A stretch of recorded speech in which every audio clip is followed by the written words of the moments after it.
fiscalidad del e-commerce y en general de la economía digital. He titulado así, he puesto primero la palabra e-commerce, pero esto afecta o os afecta a muchos más de los que podéis pensar, ¿no? O podéis venir igual aquí de refilón diciendo pues igual me interesa, pero en general en cualquier actividad económica de hoy en día, por los diferentes modelos de negocios que podáis tener, y especialmente por la propia globalización de la economía, es muy fácil que sin daros cuenta estéis en pues, lo que se denomina algún hecho imponible pues, que pueda estar relacionado con la internacionalización, con un servicio electrónico, y es un poco el porqué de este taller. Entonces, los objetivos los agrupa aquí como en 4 grandes grupos, pues principalmente sería conocer las, en general, ¿no? Las implicaciones, las características propias de estos modelos de negocio digitales y las implicaciones a nivel fiscal que tienen en el día a día, en las operaciones que pues, todos vuestros proyectos o empresas pueden tener en relación a esto. Luego, en cuanto al e-commerce, bueno, pues sí, todo lo que son las claves fiscales y las obligaciones tributarias relacionadas, no solamente lo que es la fiscalidad en términos impositivos, de lo que significa esa carga tributaria y económicamente a nivel de tesorería también pues nos puede influir, sino otra serie de obligaciones a nivel informativo, a nivel censal, etc. Y luego, bueno, pues veremos casos particulares. Aquí también, pues, a algunos puede venir a la cabeza alguna situación que, bueno, pues que se ha tocado vivir en primera persona, lo podéis preguntar, ¿no? Y luego, bueno, pues en función de estos que denominamos casos particulares, lo que sería la casuística, pues también algunas obligaciones accesorias que podríamos tener. Y luego, bueno, pues con esto que ya os he anticipado, pues entender las implicaciones que en el comercio online tiene la internacionalización. En definitiva, vamos a ver que el comercio electrónico respecto al tradicional tiene similitudes y diferencias. A veces podemos ver que no es que tenga una diferencia o que sea algo en sí mismo el comercio electrónico, sino que utiliza una serie de medios electrónicos que propicia pues, una serie de operaciones a nivel de internacionalización, por ejemplo, que eso pues sí que tiene fiscalmente pues sus implicaciones. Vale. Bueno, he puesto aquí como esta nube de palabras con iconos, ¿no? Un poco para, bueno, pues todos estos conceptos, bueno, pues me suenan todos, no me suena ninguno. Algunos sí, otros no. No os preocupéis, es difícil dar este taller como cualquier otro taller de este tipo de plazas, porque aquí venís gente, como suelo decir yo, cada uno de su padre y de su madre, ¿no? Algunos que tenéis, o que incluso profesionalmente podéis dedicaros, aunque sea de forma indirecta, a este tipo de cuestiones, y otros pues que no habéis oído hablar en la vida de nada de esto.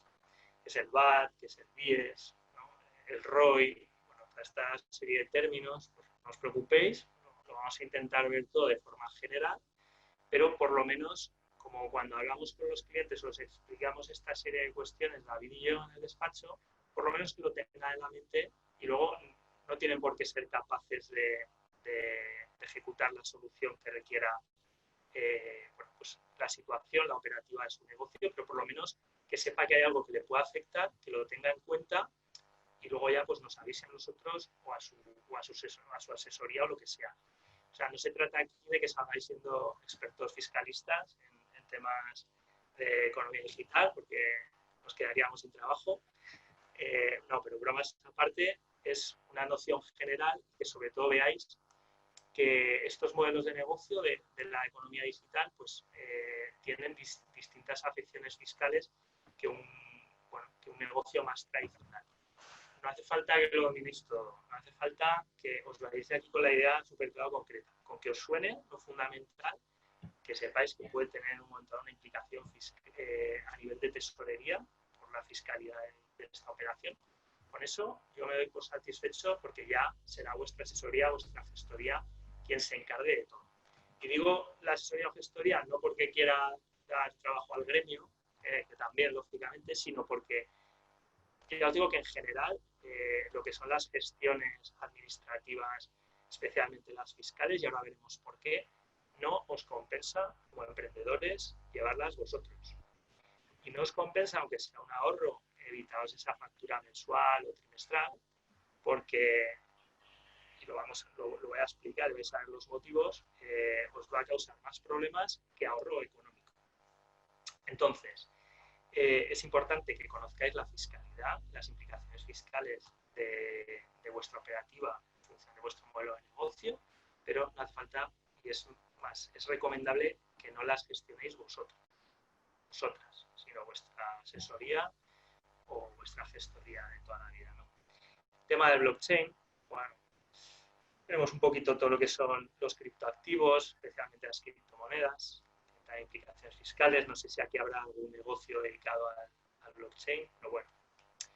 ¿Qué es el self-billing? Que igual alguno no tenéis ni idea, pero estáis haciendo self-billing, ¿no? Bueno, aquí pone One Stop Shop, que es el mini One Stop Shop, conocido como Mosh, pero no es la modelo, Kate Mosh, sino es un apartado de la página de Hacienda coordinado, que lo veremos, con el resto de haciendas europeas, ¿no? Para determinados servicios.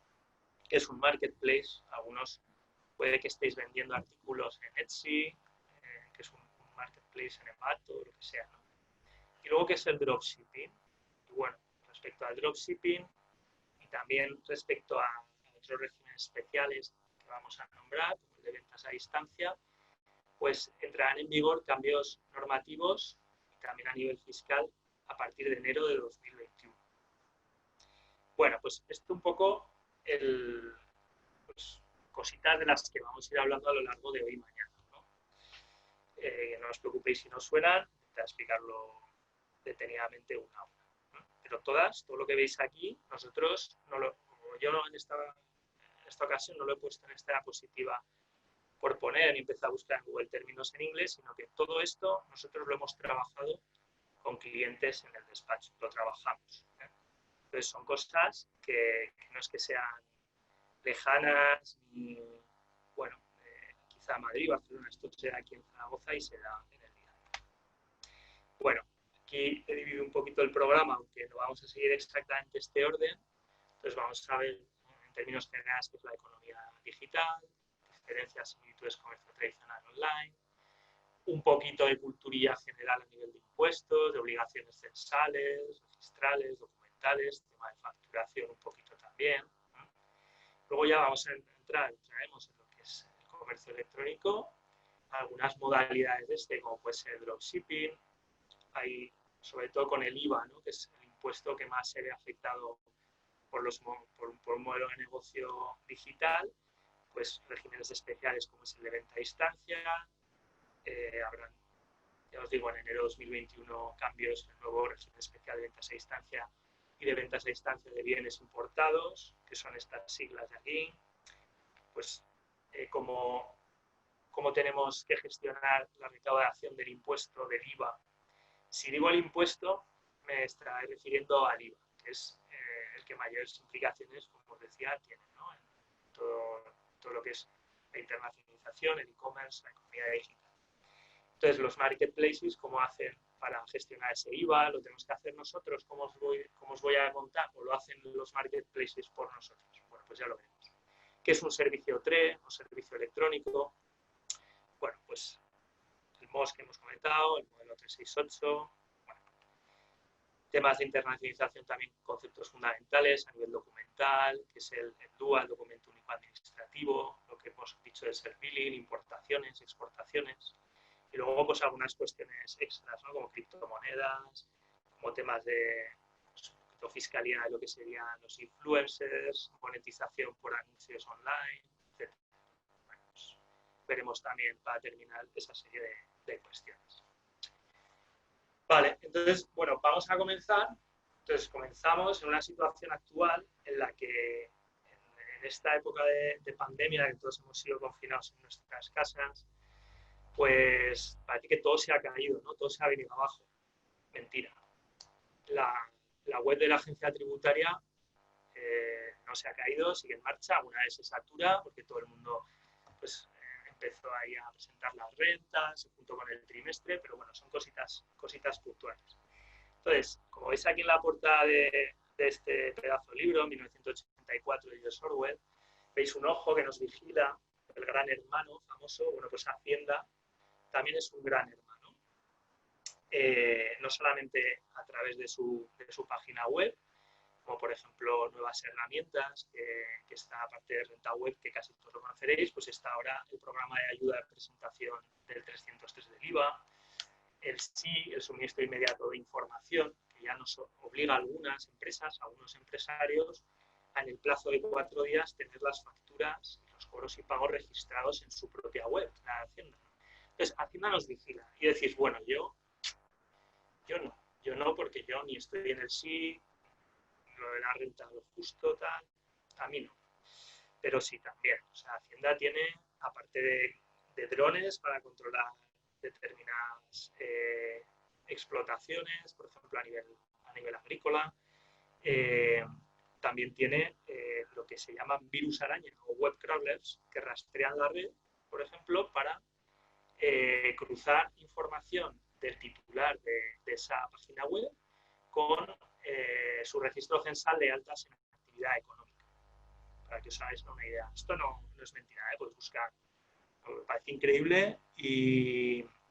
Pedro, disculpa que te interrumpa. Me Dime. comentan que se te escucha a veces un poco a trompicones o que se les corta en alguna ocasión. Yo en este caso te estaba escuchando bien, pero sí que hay varias personas que... Pues si tú me escuchas bien, Sí, igual es problema de conexión suyo, pero es que eran varios, por eso te lo he comentado, pero vale, vamos a ver, pues ¿vale?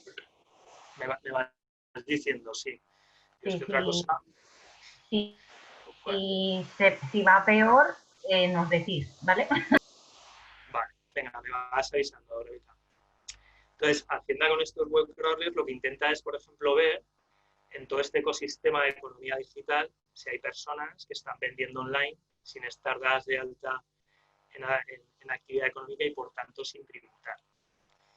¿Vale? Entonces, ahora no es para que 10 de las personas que estáis viendo el webinar, pues abandonéis el webinar y busquéis el primer vuelo que salga en julio fuera de España, ¿no? Pero hemos tenido casos que estaban en esa situación y bueno, nosotros les recomendamos regularizar, ¿no? Porque Hacienda pues puede detectar esta situación y pedirte cuentas, ¿no?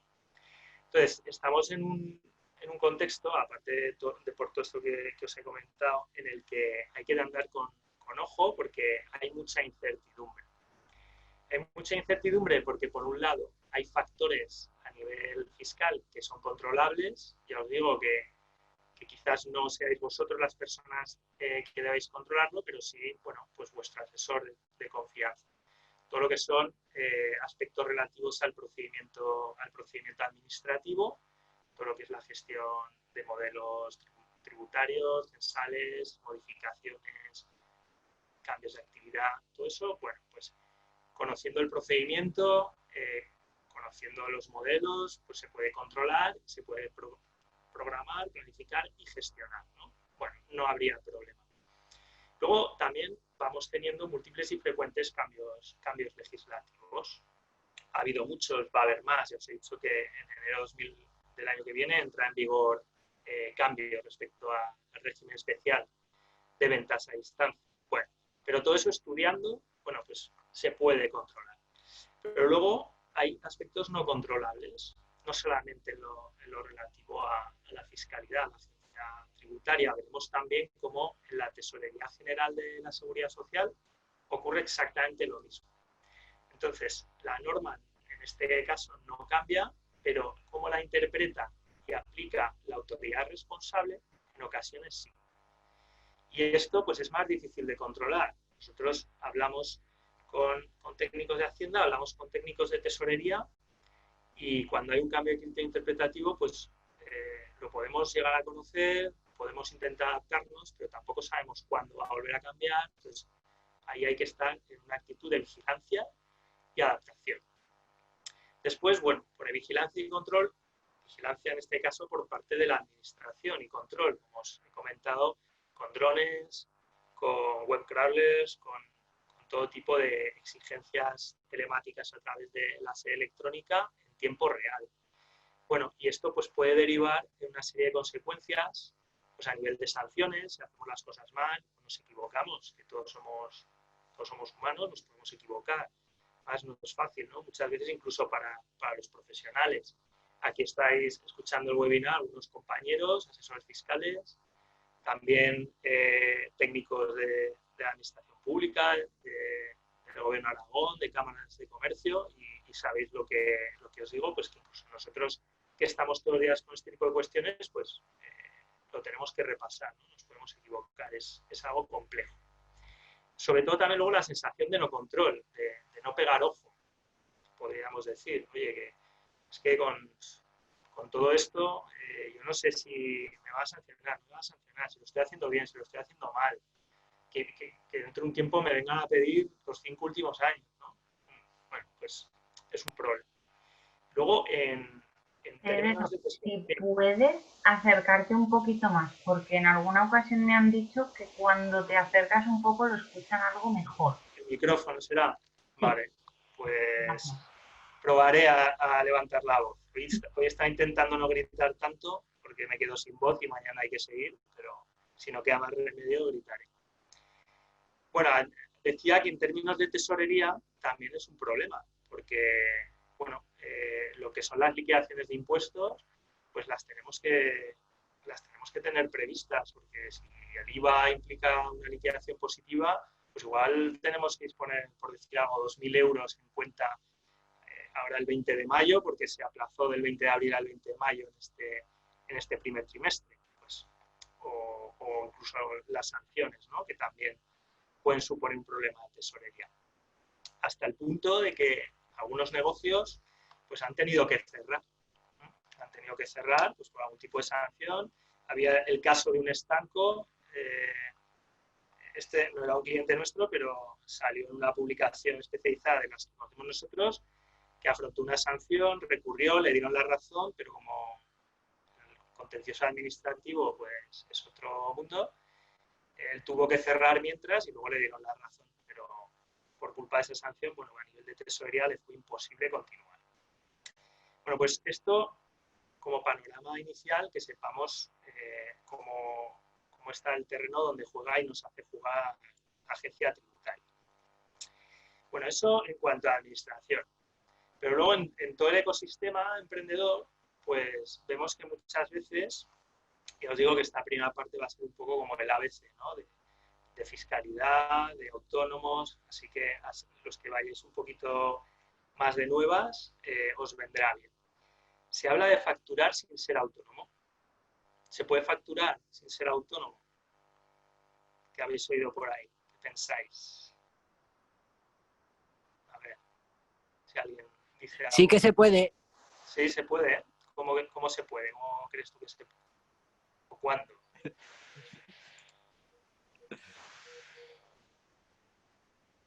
Sí, sí, adelante.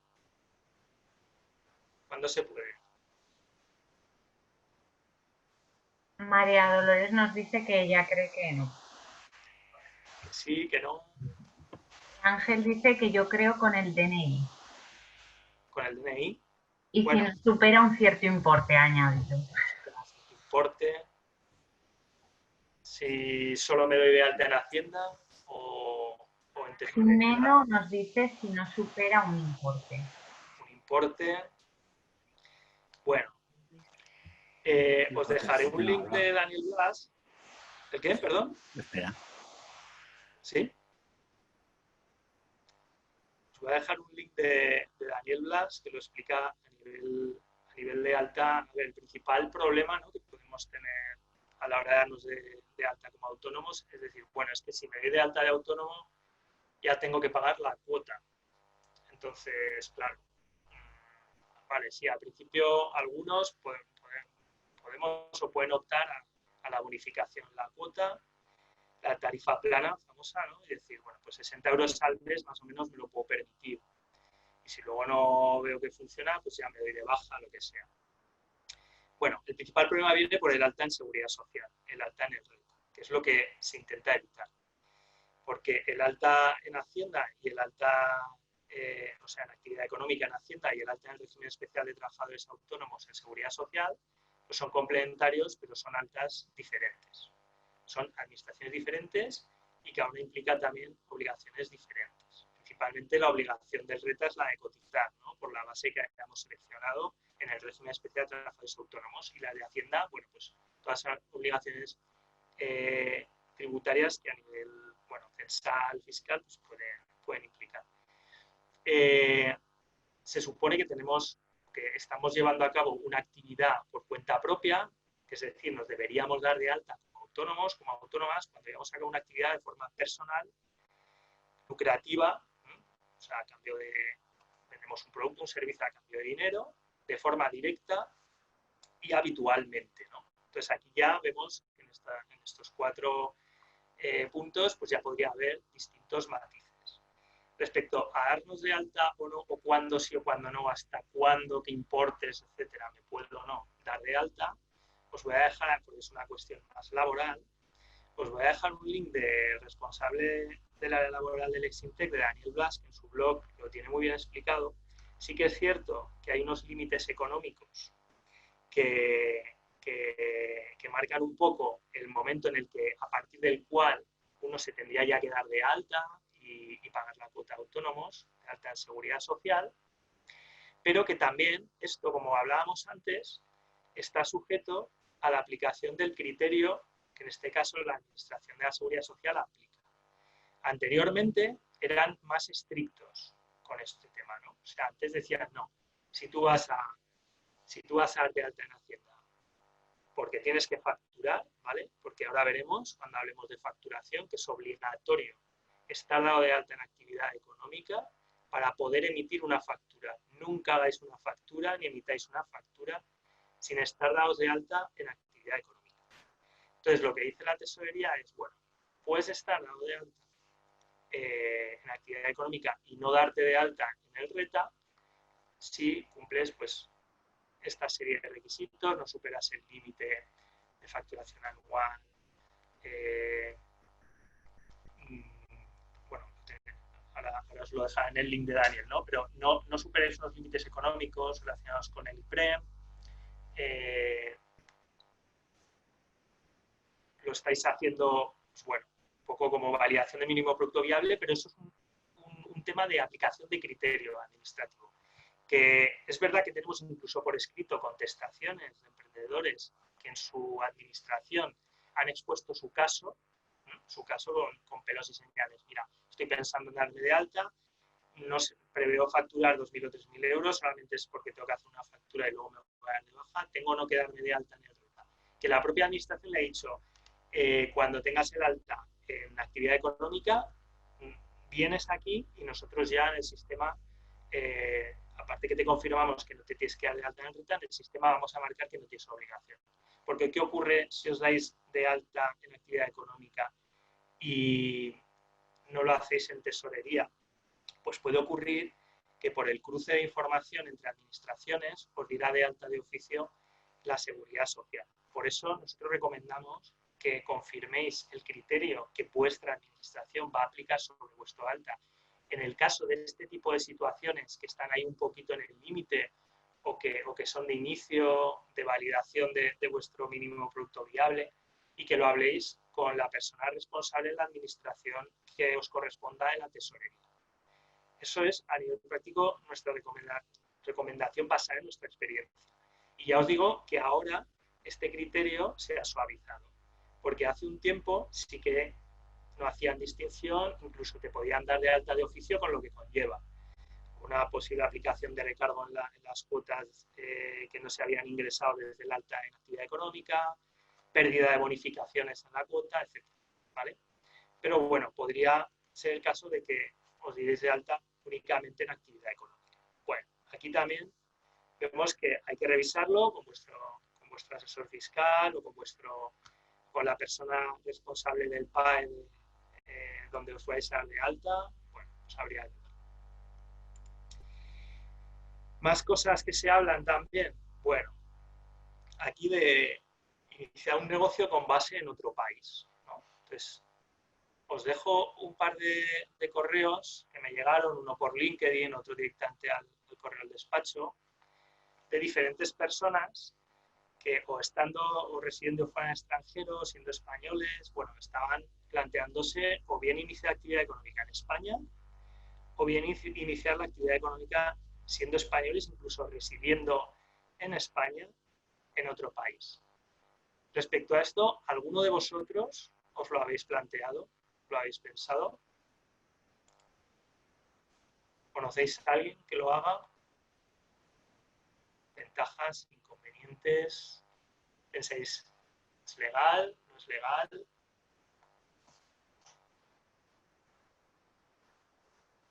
Podéis abrir los micros o levantar la mano, Rebeca os dará paso, si queréis. ¿Conocéis algún modelo de alta, de empresa, de proyecto en el extranjero? No, yo no conozco ninguno. ¿No conocéis ninguno? ¿No suena a algunas empresas, algunos emprendedores, aunque trabajen aquí, tengan pues, todos los datos, toda la razón social de su proyecto en la web en otro país? Dejé en el muro una pista ya, ¿no? En Estonia, pero esto pasa, implica, o tenemos que tener en cuenta conceptos como es el de residencia fiscal. No es que sea legal o ilegal, sino que tiene diferentes implicaciones, ¿no? Tú puedes crear una empresa en otro país que no sea España, pero si tú eres español y resides en España, si la actividad económica la realizas en España y has creado la empresa fuera de España, tendrás un establecimiento permanente en España. Tendrá que tributar pues, como una unidad económica más que realiza actividad en España, en territorio español. Si tú como persona física tienes la empresa en otro país, incluso te interesa por diferentes motivos, algunos los comentaremos, otros los dejaré en algún link, como el del muro de ZAC, ¿no? Que os he puesto ahí, pues nos interesa, mi actividad se puede llevar a cabo online desde cualquier parte del mundo, no tengo problema en tener la empresa fuera de España.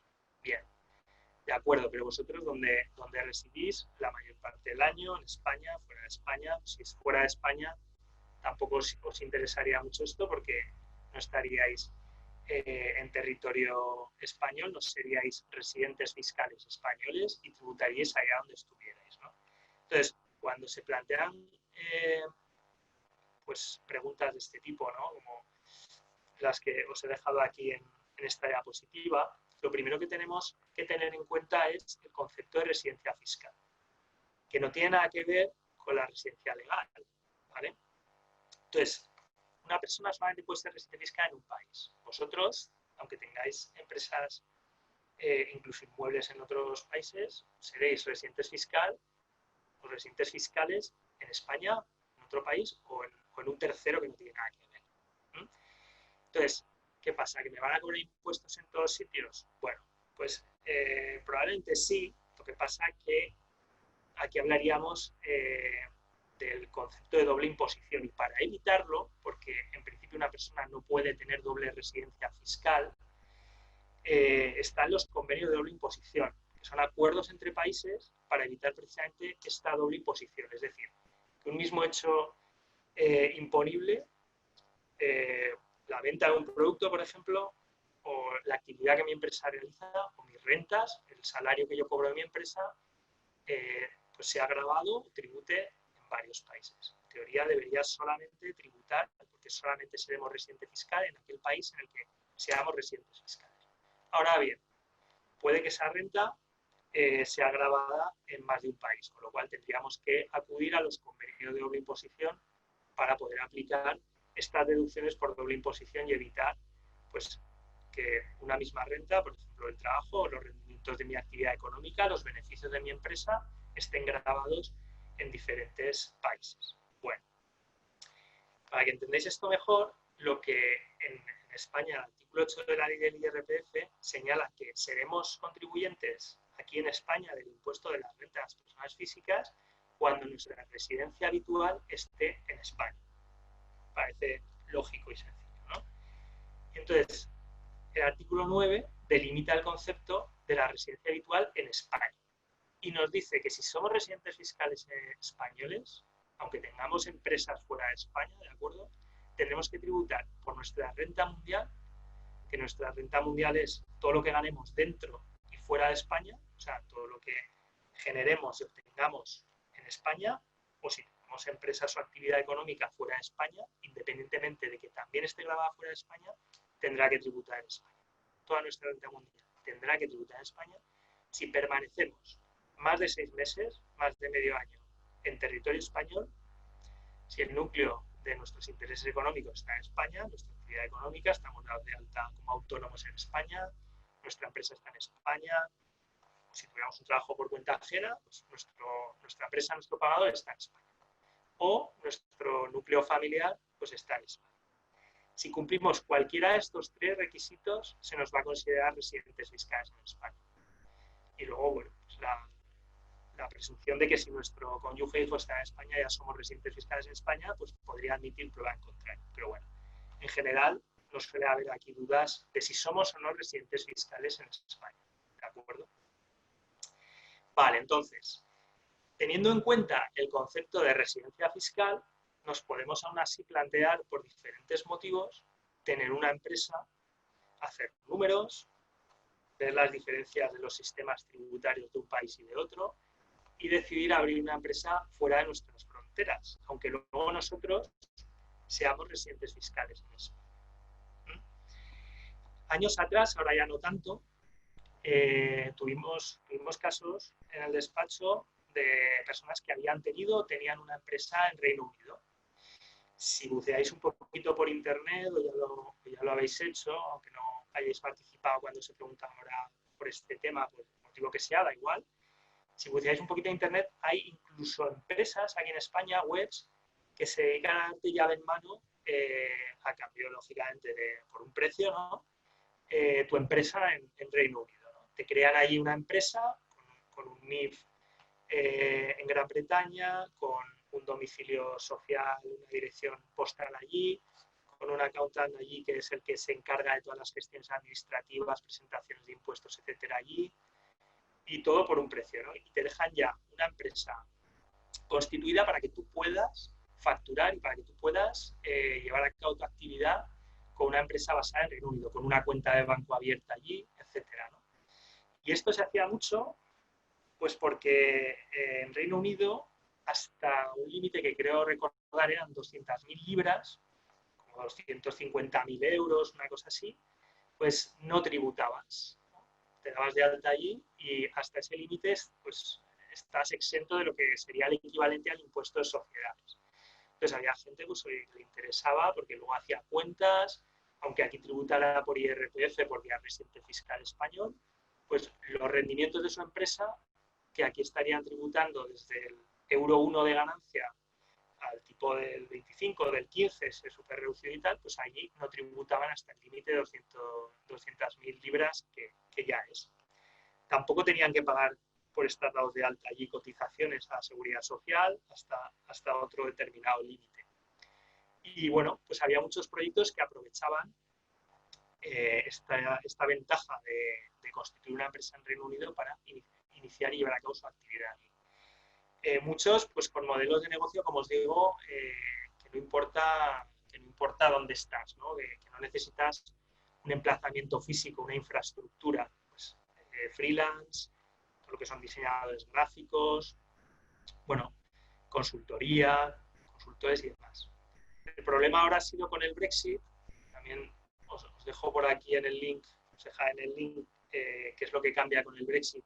Si tenéis algún proveedor, algún cliente en Reino Unido, lo comentaremos también luego en la presentación, pero hubo pues una vuelta a casa, ¿no? Tuvimos también casos desde hace 2-3 años que ya pues iban cerrando las empresas allí y abriendo las empresas aquí en España, precisamente por todo el tema del Brexit. Pero hay más alternativas. En el muro os he dejado el caso de la e-residencia Estonia. También está el sistema de módulos noruego, pero bueno, ese no lo vamos a comentar, pero bueno, la residencia Estonia está funcionando ahora muy bien y están captando un montón de talento, especialmente talento digital, que está constituyendo pues, su proyecto como empresa en Estonia. Estonia es un pequeño país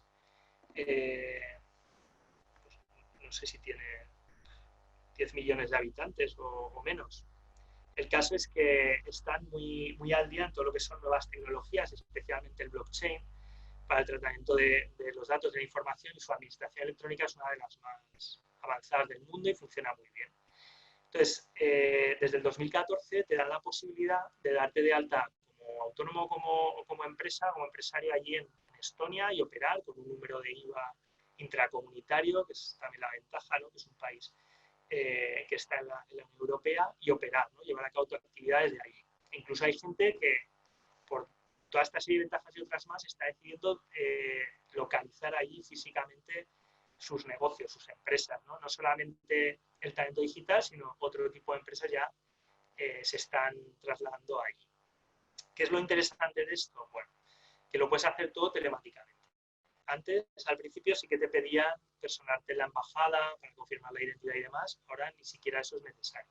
Te dan esa especie de carnet de residente digital, que ya hemos dicho que es a nivel fiscal, a nivel empresarial, pero no tiene nada que ver con la legal. Y te permiten, pues con esa tarjetita y un lector que te mandan en un pack, con un pack de bienvenida desde el ordenador, pues poder operar con tu empresa normalmente, abrirte una cuenta de banco en Estonia sin ningún problema, firmar contratos, bueno, lo que cualquier empresa en España podría hacer, pues tú desde aquí en Estonia, obteniendo la residencia fiscal por menos de 100 euros, unos $100, lo puedes hacer y puedes trabajar. Aquí sí que conocemos y tenemos casos activos en el despacho que todavía están trabajando como residentes fiscales en Estonia, ¿no? Especialmente pues del sector de los videojuegos, ¿no? Gente que se dedica a programar, se coge el ordenador y además que viaja. No es que sean nómadas de estos, pero bueno, sí que están temporadas fuera de España, pero bueno, mantienen la residencia fiscal española. Y esto es importante y lo repito, porque todo lo que allí cumplan a nivel de obligaciones administrativas y fiscales, lo tienen que cumplir allí como residentes electrónicos o residentes virtuales en Estonia. Y lo tienes que hacer, y además está todo telematizado, es súper sencillo, y te asignan, si no, un asesor allí, y bueno, funciona de maravilla. Pero si tú eres residente fiscal español, aunque tengas una empresa en Reino Unido, en Noruega o en Estonia, tendrás también, como residente fiscal español, que cumplir con las obligaciones fiscales que te correspondan, independientemente de que toda tu actividad económica la encauces a través de una empresa en cualquiera de estos países. Pero disculpa que te pare un momento, sí que siguen teniendo algunas personas problemas, otros no, ¿vale? Con el audio, y sí que lo que me indican, por si podemos intentarlo resolver, es que no siempre te escuchan igual, ¿vale? O sea, que les bailes bien un poco y que se les entrecorta. Entonces, no sé si es viable o no, si pudieras estar algo más cerca del micro. Pues estoy a un palmo, ¿eh? O sea, más me como el ordenador, pero vamos. Es que me hablan de algo más como de sonido metálico y que alguna vez se les entrecorta. Eso será de la conexión, pero si algunos me oyen bien, entiendo que tendría que ser más su conexión, porque la otra vez me oíais todos mal, pero tú me estás oyendo bien. Sí, yo te escucho bien y hay otras personas Durante que me toda la traen sesión, bien.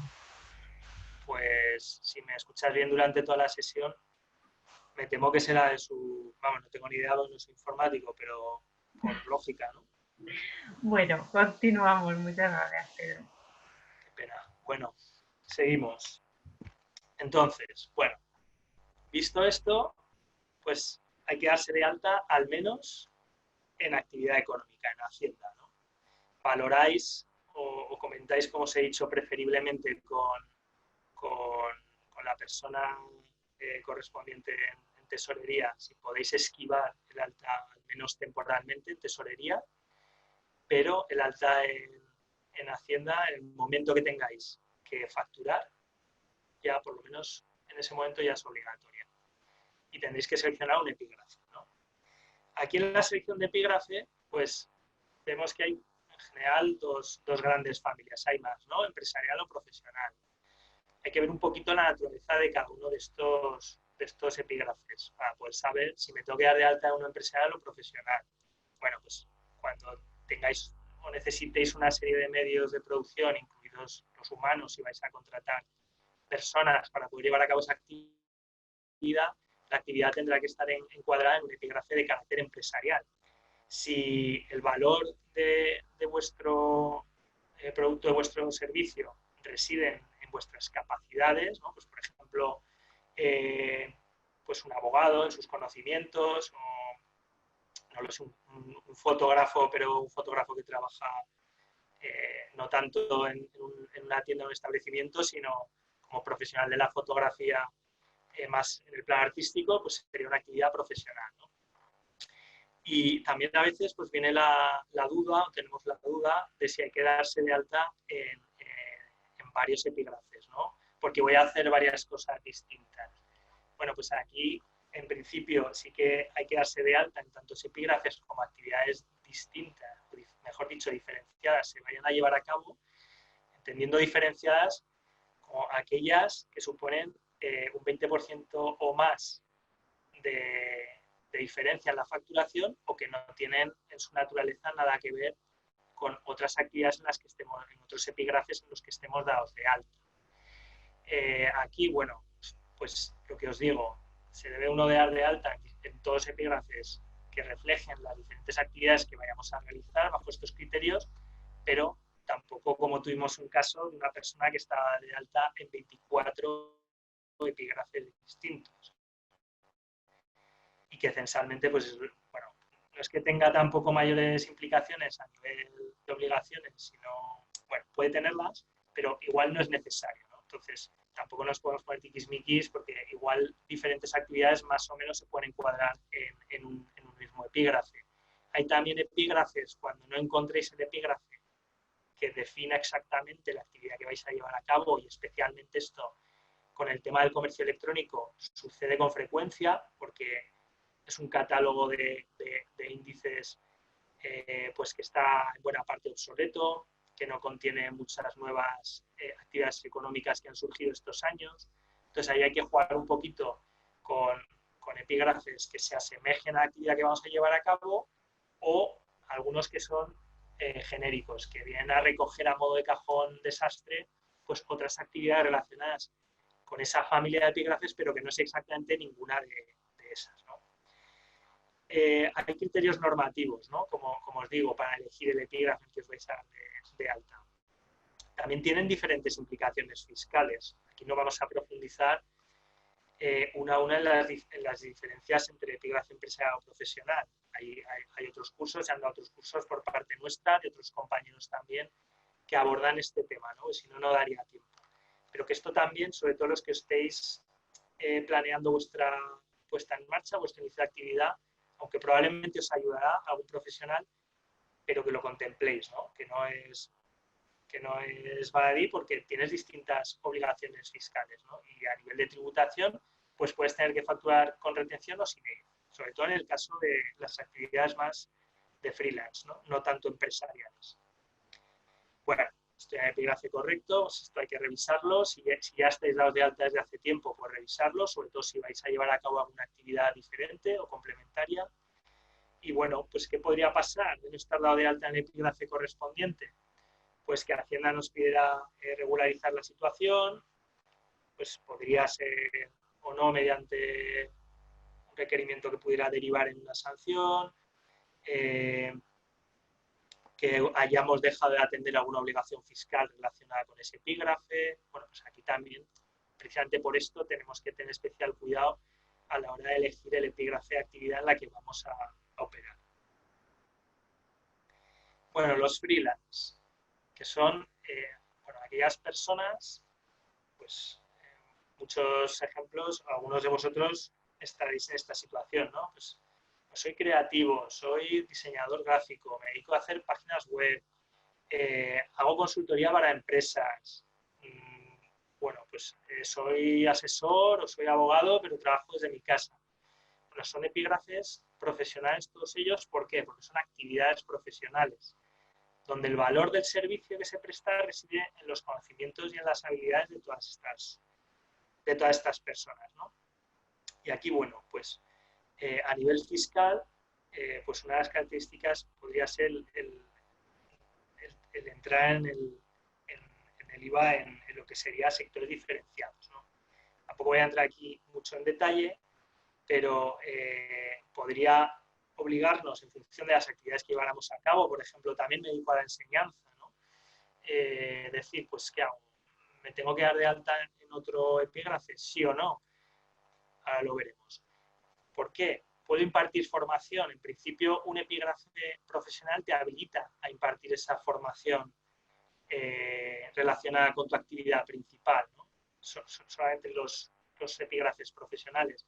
Pero igual nos interesa, sobre todo si la formación que voy a impartir va sin IVA, es exenta, darme de alta un epígrafe específico formativo. Podría entrar en sectores diferenciados, que quiere decir que una actividad de la otra difieren más de 100 puntos en el tipo del IVA que aplicamos. Una está al 21, otra al 0.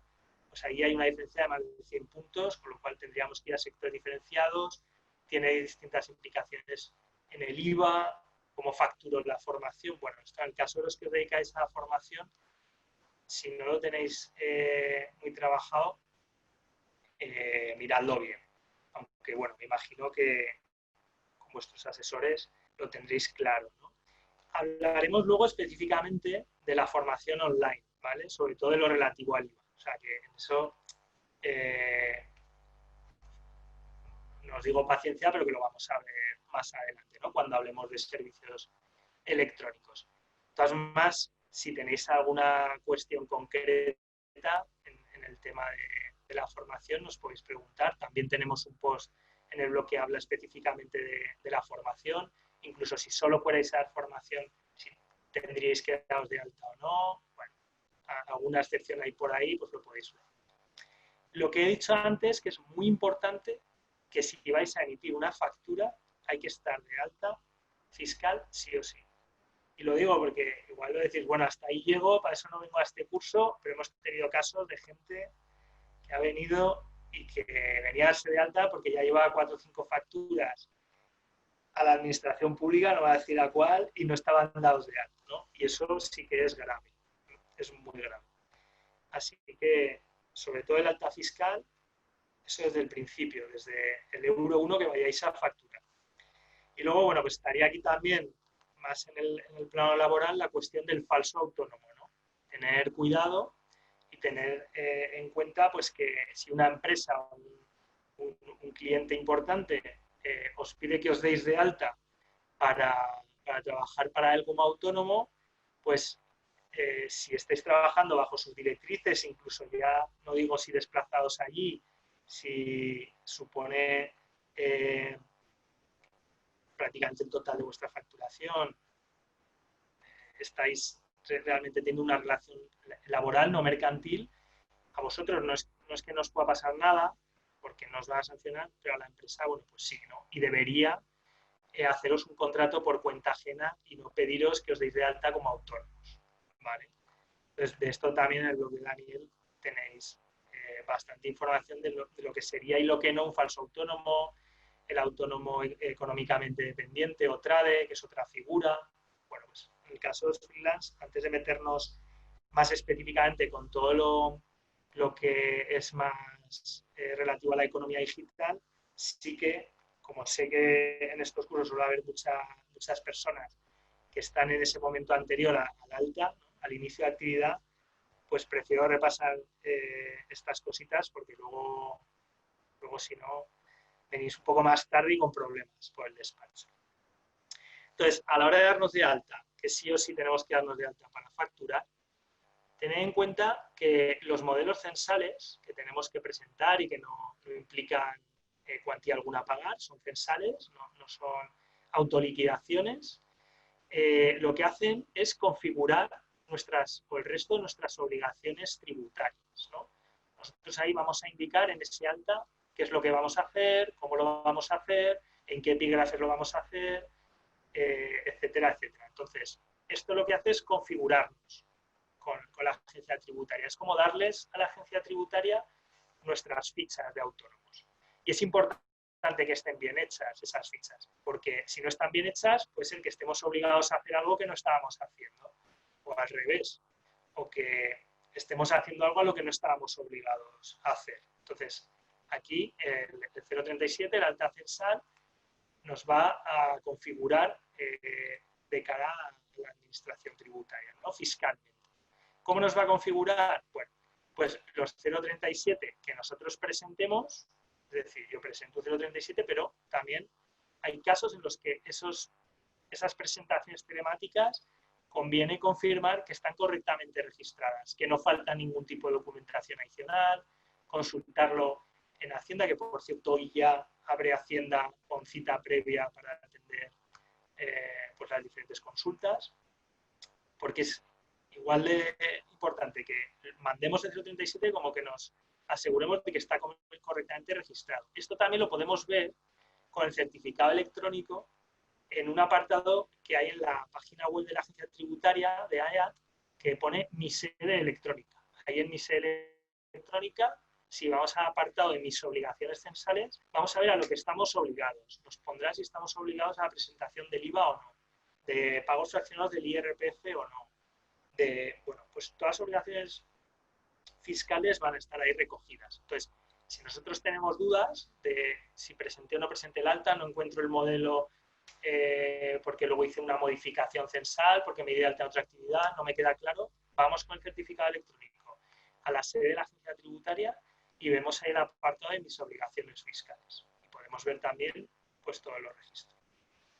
Y luego, aunque no hayamos marcado alguna obligación fiscal en el 037, en el momento que nosotros presentamos alguna autoliquidación posterior, también nos va a dar de alta en esa obligación.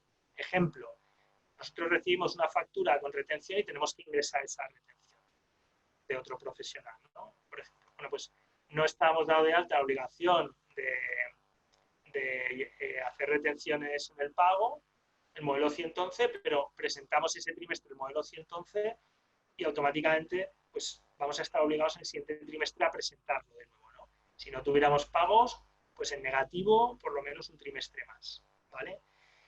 Es recomendable, antes de presentar ese 111, pues ese mismo día, que nuestro asesor fiscal nos dé de alta ya la obligación de presentar el 111. No cuesta nada, pero si no, al presentar el 111 ya quedaríamos obligados también.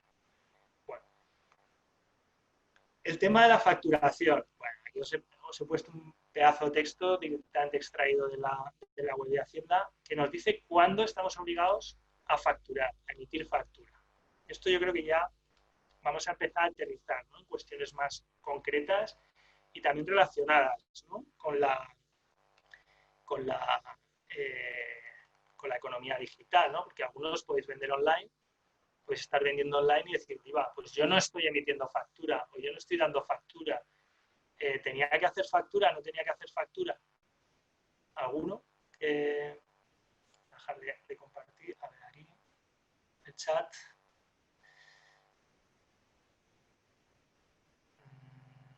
Vale. ¿Alguno que quiera comentar? Si cree que tiene que emitir factura sí o sí, si hay alguna excepción. Me parece que los dentistas no facturan. Bueno, los dentistas deberían facturar, lo que ocurre es que es un servicio sanitario, está exento de IVA y lo tendrían que declarar y tú si pides la factura siempre se tiene obligación de emitir la factura, pero hay algunas excepciones, ¿no? Os voy a enseñar aquí uno de los posts que tenemos. Vamos a ver. Nos decía también Juan Antonio que muchos contribuyentes se lían entre lo que es emitir una factura y un recibo. Sí, eso también. Vamos a ver, factura en principio. A ver, este es un post que nosotros hicimos precisamente por algunos clientes, ¿no? Que nos preguntaban, ¿tengo que emitir factura por la venta de mis productos? Entonces, aquí recogemos ese pantallazo que se había puesto en la última diapositiva de Hacienda, porque toda esta información la tenéis en la página web de Hacienda, cada día está mejor a nivel informativo la página de Hacienda, se puede encontrar fácilmente incluso preguntas frecuentes con casos concretos, ¿no? Pero bueno, nosotros aquí quisimos sintetizar pues diferentes casos, ¿no? Gente que en verano sale a vender en mercadillos pop-up, en festivales de música, online.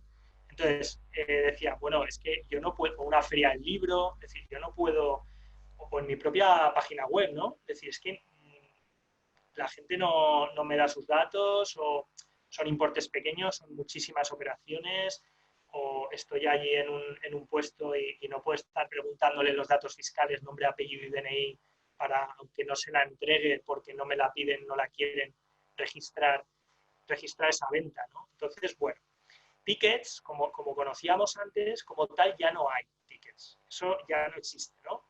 La última reforma del reglamento de facturación se eliminaron. Lo tenéis aquí en el post. Se sustituyó por lo que se denominaba facturas simplificadas, que estéticamente son igual que un ticket, ¿no? En papel térmico, con pequeñitas y con un poco de información simplificada.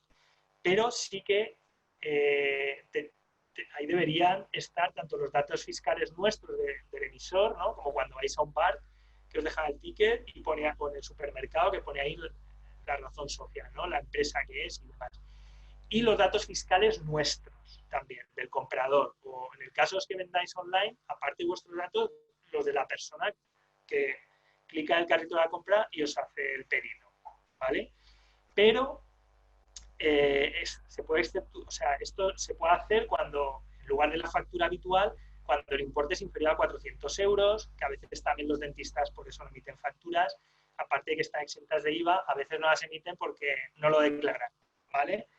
Pero algunos lo declaran y no la emiten porque pueden ser importes inferiores a 400 euros, ¿no? Pues, te pueden autorizar luego específicamente, pero bueno, sí, como en el caso del comercio electrónico, los otros ejemplos que os he puesto, no podéis pedir el DNI o no es operativo, o por ejemplo, también el tema de los bares, las peluquerías, aunque no sean de economía digital, pero sería por el mismo motivo, no puedo estar pidiendo los datos del cliente. Pues Hacienda contempla en el reglamento de facturación una excepción, ¿no? Y te dejan incluso hacer un asiento recapitulativo diario de todas esas transacciones que cada día, la caja del día sería, ¿no? Y te dejan, evidentemente, te piden que lo registres en tus libros de registro de autónomo, en tu contabilidad, pero te dejan hacerlo de manera agregada y sin incluir la información identificativa relativa al destinatario de la operación, ¿vale? Entonces, en cuanto al tema de si tengo o no que emitir factura, bueno, pues sería las excepciones que os he comentado que bueno, afortunadamente en este sentido Hacienda pues es comprensiva. Veremos también que para el año 2021 también para la venta online aún va a haber quizás, bueno, quizás no, va a haber pues más manga ancha en este sentido, ¿no? O sea, nos va a permitir, pues, o las exigencias a nivel de facturación van a ser más laxas.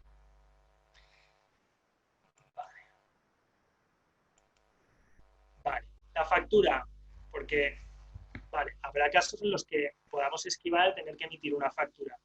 No pasa absolutamente nada, pero luego, si el que nos compra es un empresario profesional, sea de España o de fuera de España, online, aquí sí que vamos a tener que emitir factura, o si son importes mayores ya, o nos la piden, siempre que nos la pidan tendremos que emitir factura, o también por otros motivos, bueno, pues nos vemos en la obligación de emitir factura. Y a veces con clientes extranjeros pues nos podemos plantear en qué idioma permite, en este caso, el reglamento de facturación, la agencia tributaria, emitir esa factura. Nos dice que en cualquier idioma. Podemos emitir en cualquier idioma nuestro ERP, nuestro sistema, nuestra plataforma de facturación, nuestro programita o nuestra plantilla, me da igual, la podemos tener en diferentes idiomas, la propia web, ¿no? Si tenemos en nuestro e-commerce pues diferentes módulos de facturación que nos permiten, cuando el cliente se registra y pone sus datos, que aparezca ya en función del idioma que ha seleccionado la factura traducida, pero luego Hacienda, en caso de una revisión informativa o un requerimiento en el que nos pidiera los libros de registro, la documentación relativa a esos registros de la contabilidad, las facturas, nos podría exigir la traducción al castellano cuando lo considerara, ¿vale? Y en cuanto a la moneda en la que puedo facturar, o la que puede emitir la factura, bueno, nos dice que puede ser en cualquier moneda, pero en caso de que, en este caso el IVA, ¿vale? En caso de que la factura vaya con IVA, la cuota del IVA tendrá que estar expresada en euros, ¿no? Aunque luego el montante total de la factura vaya en yenes. Vale. ¿Cómo puede emitir la factura? Bueno, pues no tiene que ser únicamente sí o sí en formato papel, en formato físico, pues en formato electrónico, por cualquier medio en general, siempre que permita garantizar al emisor la autenticidad de su origen y la integridad de su contenido y su legibilidad, ¿vale? Entonces, en este sentido, pues la firma electrónica pues, puede garantizar la autenticidad, ¿no? Y de hecho, yo creo que muchos de vosotros habéis recibido, pues por ejemplo, las facturas de Telefónica, si os llegan ya en PDF, pues veis que viene con la firma digital de Telefónica, de Movistar.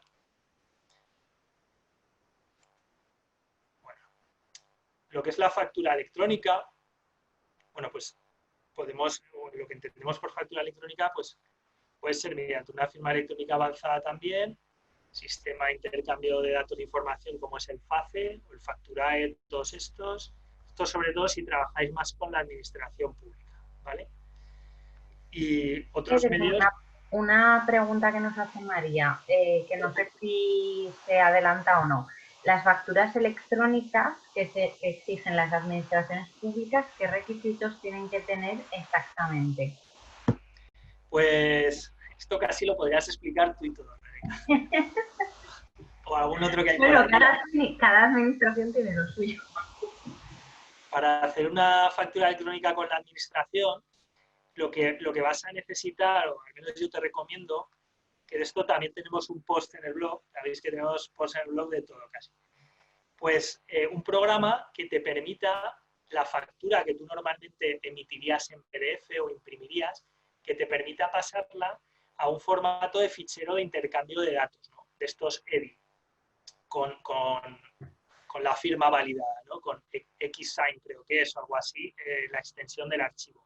Entonces, la mayoría de los programitas de facturación, incluso los más básicos, ya te permiten que con los datos que tú introduces normalmente en cualquier factura, añadiéndole en un apartado de administración pública que tiene, por ejemplo, nosotros utilizamos software del Sol y en la pantalla de la factura, pues luego hay como un botón que te lleva a un menú adicional para cuando tú facturas a una administración pública, cuando ya tienes la factura completa con el concepto, los datos fiscales de la administración de turno, etcétera, pues le das ese botón y completas una serie de apartados adicionales, ¿no?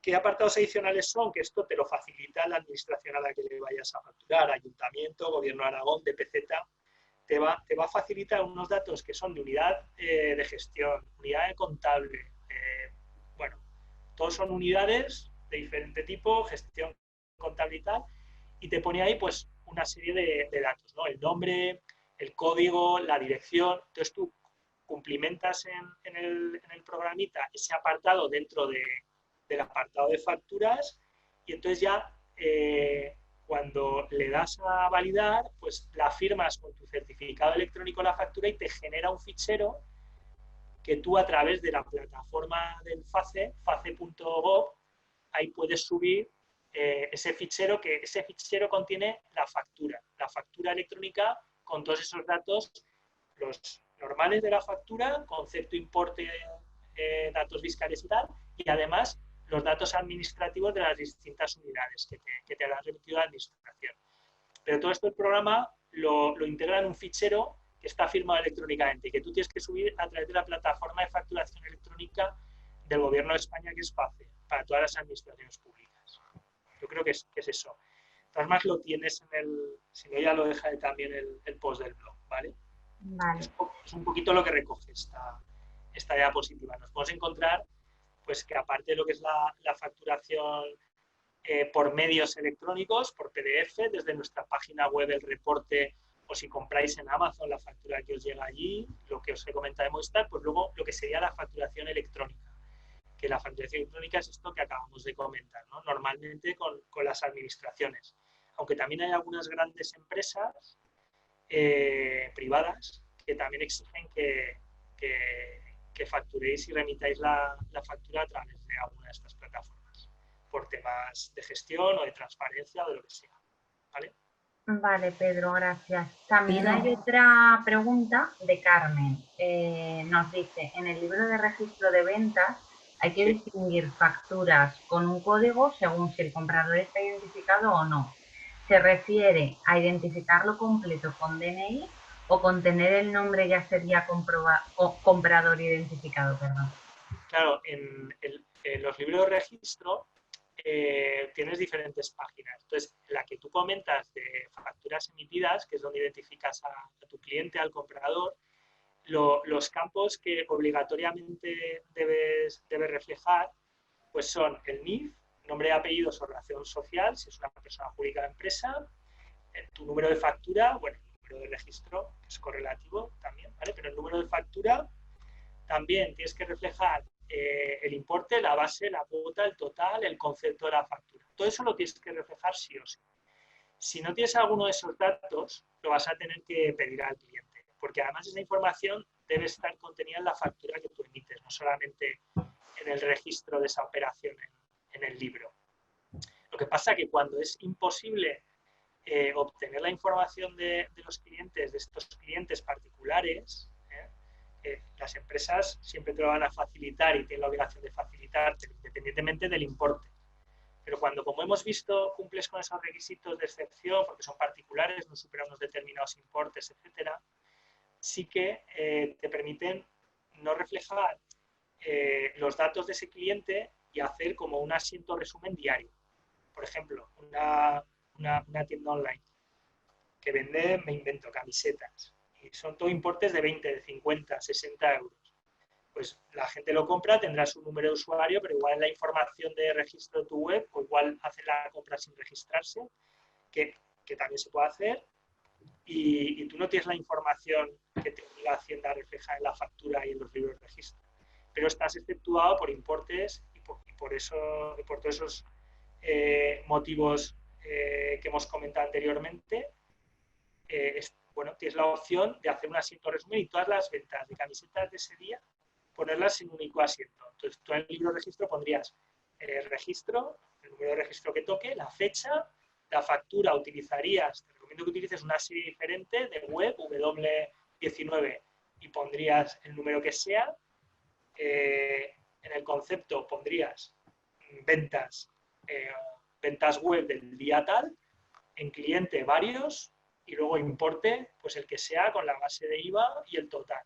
Tendrías cumplimentado el registro diario de todas las ventas online a particulares de ese día y no tienes por qué reflejar ni emitir físicamente la factura.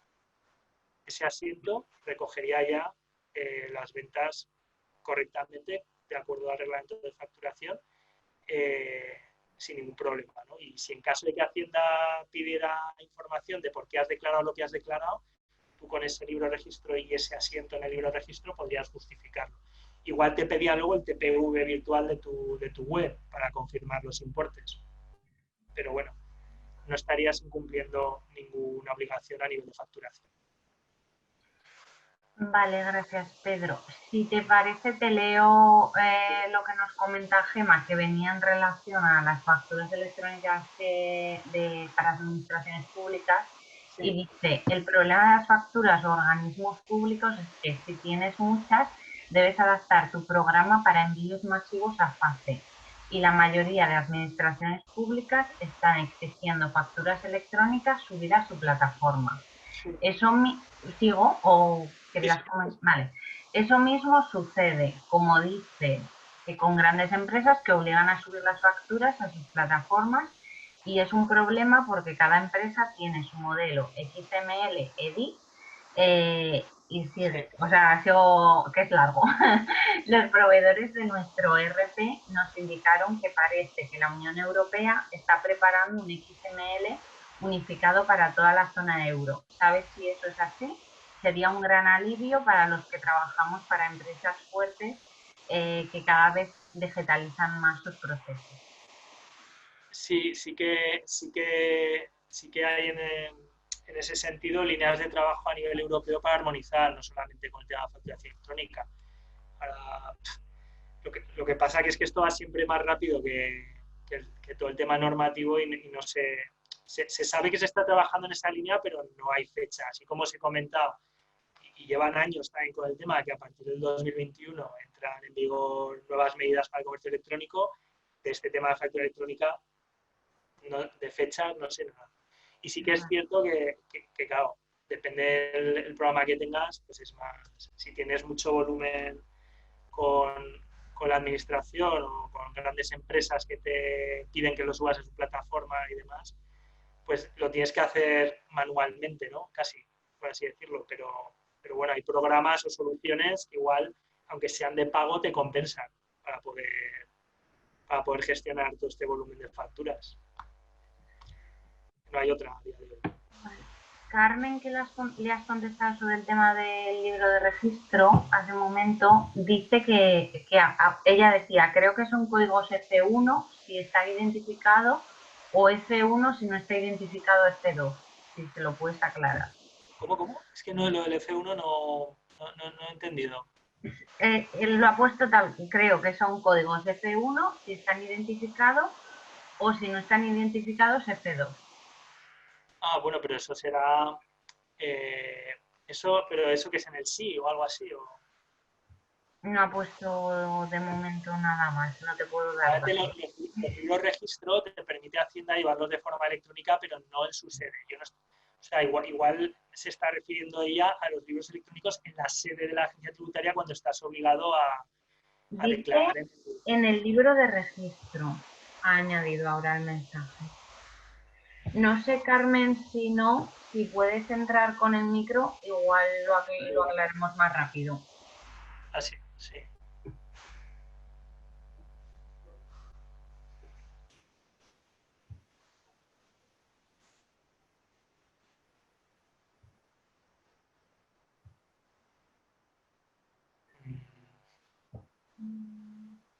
Igual Carmen se refiere a la web de Hacienda o a algún programa que esté. Dime. Pues no sé, tengo el vídeo, o sea, el micrófono parece que está puesto. Escuchamos, Carmen. Sí, se escucha. ¿Se oye? Sí, perfectamente. Sí, a ver, no recuerdo exactamente cuál es el código en el libro de registro de facturas, no sé si es tipo de factura o tipo de cliente o algo así, pues hay que identificar F1 si está identificado y F2 si no está identificado. Entonces, digo, muchas veces tengo solo el nombre, pero no tengo el DNI. Entonces, ¿qué les pongo? ¿F1 o F2? Porque lo de poner una factura agrupada no me convence. Prefiero tener las facturas separadas. Bien, pero tú me estás hablando de algún programa informático donde llevas los libros. ¿Dime? Que si me estás hablando de la opción F1 o F2 en algún programa informático que utilices tú. A ver, si me pongo el micrófono no oigo, si lo quito así. Perdón, repíteme la pregunta. Que cuando comentas la identificación por F1 o F2, ¿te refieres a algún programa informático en concreto? No, me refiero al modelo de libros de registro que está en Hacienda, el nuevo para este año. Vale, bueno. Sí, vale. Entonces, hay un campo que creo recordar que es todo, no sé, en el cual si el cliente está identificado es F1 y si no es F2. Claro, entonces, mi duda es eso, los que tengo solo el nombre, que les pongo F1 o F2. O sea, ¿se considera que eso está identificado o no? Claro, nosotros ¿Tienes solo el nombre o te necesito el DNI? Ya. En las instrucciones, igual que en los modelos tributarios hay instrucciones, tendría que leerme Sí, pues en las instrucciones no encuentro ese... Dice F1 cuando está identificado y F2 cuando no está identificado, pero no dice nada de qué significa estar identificado. Claro, está identificado es que tienes todos sus datos fiscales, lo que hemos comentado. O sea, tengo el DNI, ¿no? Es que tengo el DNI. Eso vale, esa era mi duda, sí. Sí. Que tienes el DNI, pero vamos, que lo del asiento resumen, cuando se cumplen las condiciones, lo dice el reglamento de facturación. No sé, yo prefiero que coincidan con las facturas, vamos, no... Okay. no tener agrupados en el libro de registro varias facturas. Perfectamente también lo puedes hacer así, clicando C1. Sí, venga, pues gracias. Nada, un saludo. Vale. Bueno, pues seguimos, si os parece. Bueno, el tema de facturación da para otro taller, de hecho lo hay, pero sí que esto de cara al tema online me parece importante, ¿no?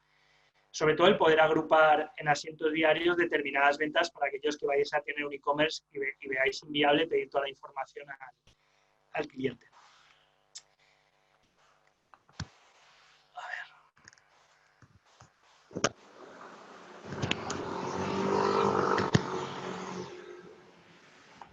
Vale, bueno, entonces ya vamos viendo que hay algunas similitudes entre el comercio tradicional y online. Vemos que no hay un epígrafe específico de comercio electrónico ni de formación online como tal, ¿vale?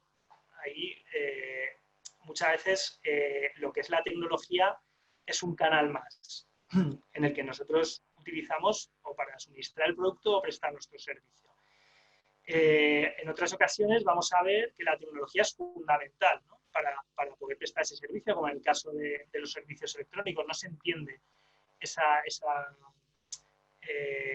negocio sin la tecnología. El caso de las plataformas en streaming, tipo Netflix, Spotify, no sería un caso. Pero una de las principales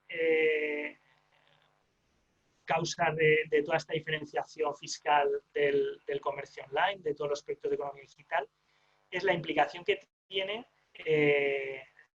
la internacionalización. Bien porque tenemos una tienda online, nos pueden comprar de cualquier parte del mundo, porque nosotros deslocalizamos parte de nuestro proceso productivo de ventas. Tenemos como algunas empresas que empiezan a vender online desde España y luego constituyen un establecimiento permanente en otro país, o tenemos unos servidores alojados en otro país. Bueno, aquí ya hay una serie de implicaciones bastante importantes, ¿no? Y que pueden hacer que la gestión en especial del IVA, ¿vale? Cuando ahora ya hable del impuesto en general, me estoy refiriendo al IVA, pues sea más compleja y luego, bueno, pues tengamos que cumplir con nuevas obligaciones, a nivel de tesorería también tenerlo en cuenta, nuestro programa esté adaptado para ello, nuestro asesor fiscal también, o sea, toda esta serie de cosas. Entonces, vamos a hablar del impuesto, ¿no? del IVA. Y aquí también vamos a ver que en ocasiones el régimen del IVA y el régimen del IRPF están interconectados, ¿no? Tiene que haber una coordinación entre los regímenes del IRPF y del IVA.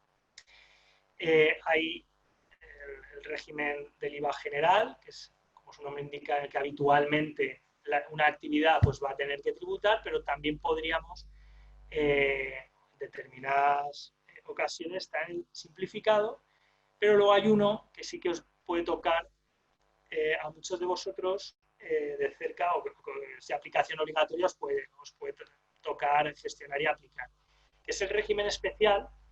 Después de los regímenes generales están los regímenes especiales de recargo de equivalencia, ¿vale? El régimen especial del recargo de equivalencia. Entonces, aquí tendríamos que hablar de la definición del comercio minorista, porque si nuestra actividad entra dentro de la definición, para la redundancia, se encuentra dentro de la definición de comercio minorista, llevamos a cabo una actividad relativa al comercio minorista, vamos a tener que aplicar en el IVA el régimen especial del recargo de equivalencia. Entonces, el régimen especial del recargo de equivalencia, cuando hablamos de un comercio minorista, pues nos puede venir a la cabeza pues una tienda, ¿no? Una tienda, yo qué sé. Pongamos el ejemplo de que nosotros compramos camisetas de una marca que vimos un día en un viaje que nos gustó mucho y demás, y que nosotros únicamente las compramos al proveedor, que está en otro país, por decir algo, y luego las vendemos en nuestra tienda, bien sea física o bien sea una tienda online, ¿vale? Esas camisetas las compramos y las vendemos tal cual, no tienen ningún tipo de transformación. Nosotros entraríamos ahí en la definición de comercio minorista. Compramos a un mayorista y vendemos a un cliente consumidor final, sin que ello conlleve transformación.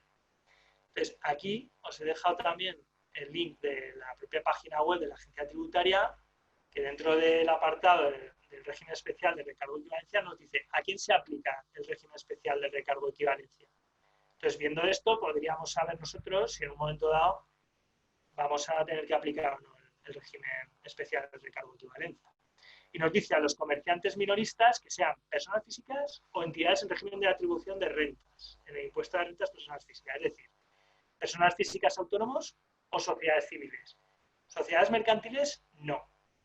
¿Vale? O sea, si tuviéramos una SL, aunque hiciéramos comercio minorista, no aplicaríamos el régimen especial del recargo de equivalencias para autónomos y para sociedades civiles. Luego nos exceptúa una serie de bienes o productos que tampoco se van a incluir en este régimen del recargo de equivalencia, ¿no? Entonces tenemos aquí joyas, vehículos, embarcaciones, obras de arte, patatín, bueno, aparatos electrónicos que se van a revender, y nos dice al final, que es lo que está en azul. Son comerciantes minoristas estos efectos quienes venden habitualmente bienes muebles, objetos o semovientes sin haberlos sometido a procesos de fabricación, elaboración o manufactura, siempre que las ventas a consumidores finales durante el año precedente fueran superiores al 80% de las ventas totales. Nosotros podemos vender a otros profesionales, a otras tiendas, o podemos vender a particulares.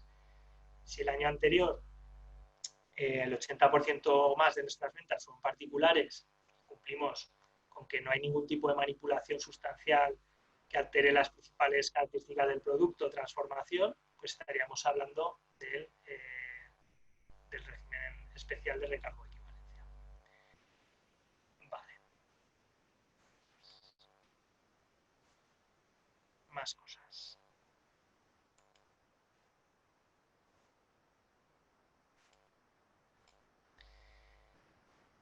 Vale, el recargo de equivalencia, ¿en qué se caracteriza? Pues que nosotros las facturas, proveedores nacionales que vayan con IVA, van a llevar, aparte de la cuota del IVA, un recargo adicional. Si es del 21% nuestro IVA, adicionalmente en la factura van a incluir, aparte de la cuota del 21% del IVA, la cuota de recargo de equivalencia, que para el caso del 21% es un 5,2%.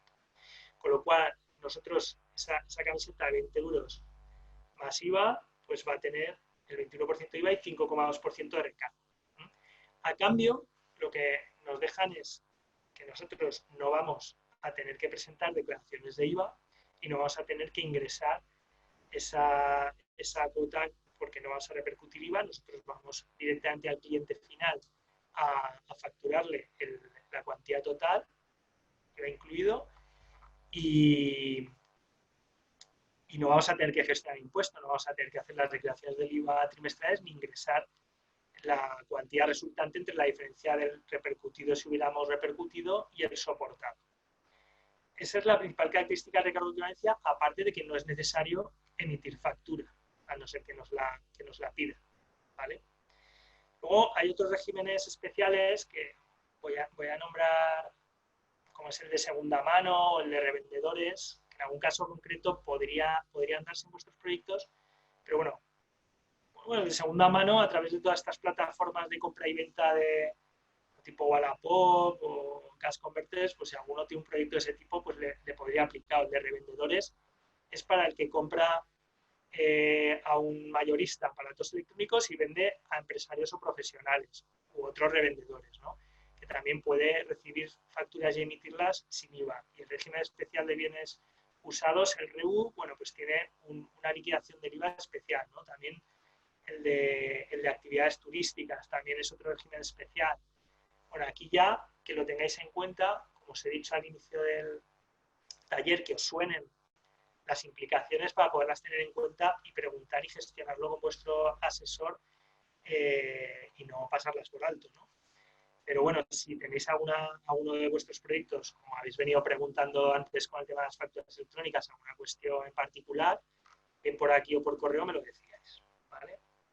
Bueno, actividades exentas, no exentas, como podría ser el caso de la formación, o si nosotros tenemos, bueno, si exportamos operaciones intracomunitarias son exenciones plenas, Eso quiere decir que todo lo relativo a esa exención va a ser deducible y que no computa para el cálculo de la prorrata.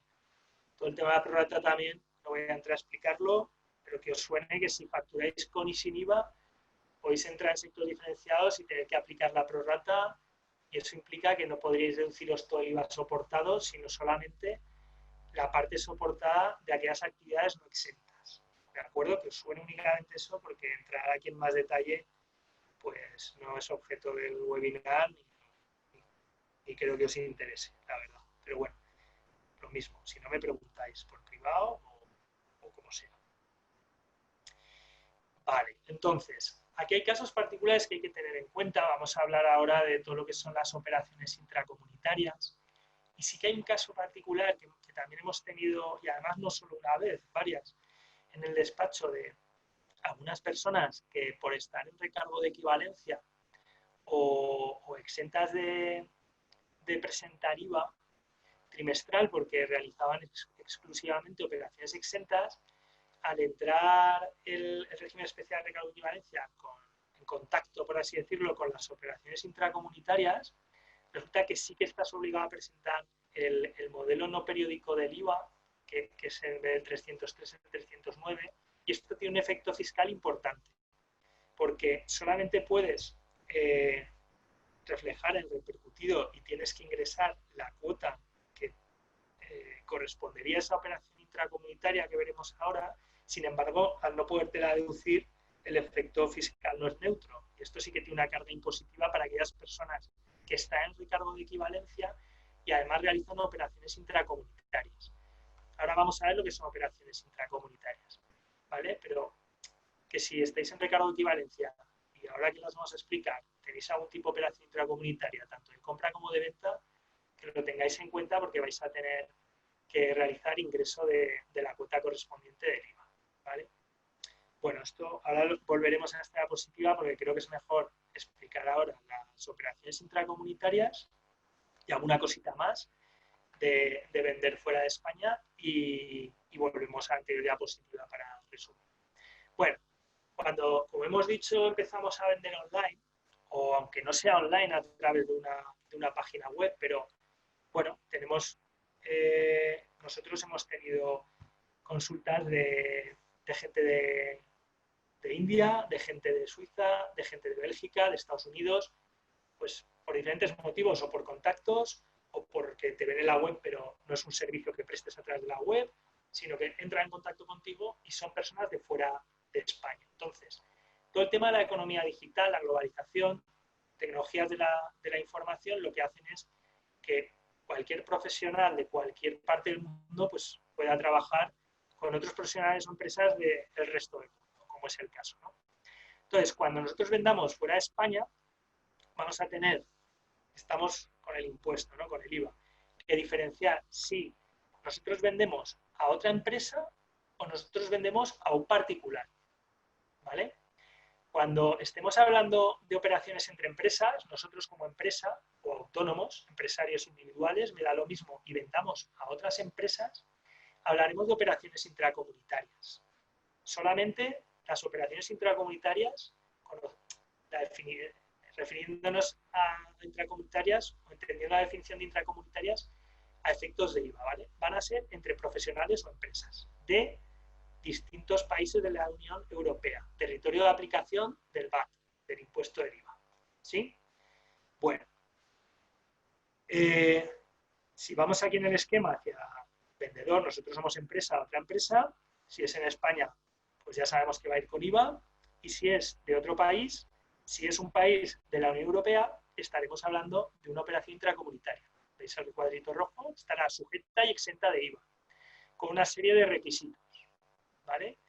Estamos hablando de entregas de bienes. Bueno, estas son las casillas en que se declara y tal. Si es de un país que no es de la Unión Europea, un tercer país, por ejemplo, Estados Unidos, Japón, o un país de Europa que no esté, que no pertenezca a la Unión Europea, pues irá sin IVA, no estará sujeta al IVA de aquí.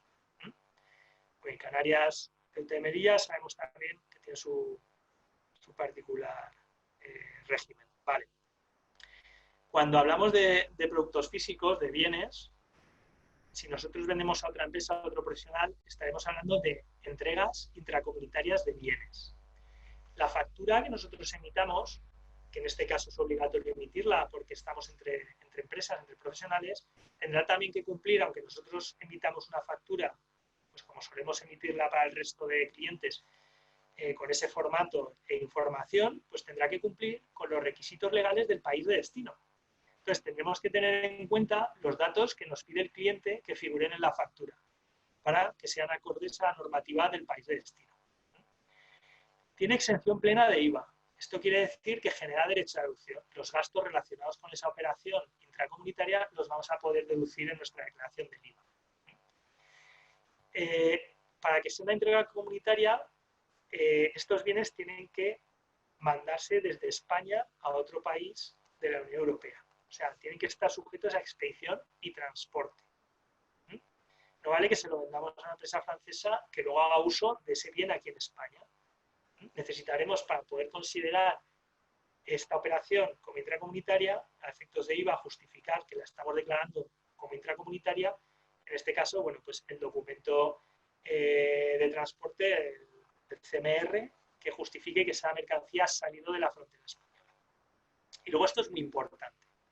Tanto nosotros, la empresa española, o el empresario autónomo español, como la empresa europea, de Italia o de donde sea, ¿vale? Tenemos que estar dados de alta en el BIES, en el censo BIES, ¿vale?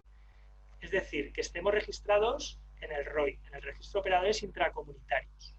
Esto es un requisito censal, la operación no deja de ser intracomunitaria porque nosotros estemos o no estemos dados de alta en el BIES, pero censalmente es obligatorio y si no lo estamos dados de alta, pues podemos tener problemas porque nos pida Hacienda que regularicemos la situación. Igualmente, cuando un cliente europeo nos haga un pedido, empresario o autónomo europeo, tendremos que comprobar que está dado de alta en el BIES, ¿vale?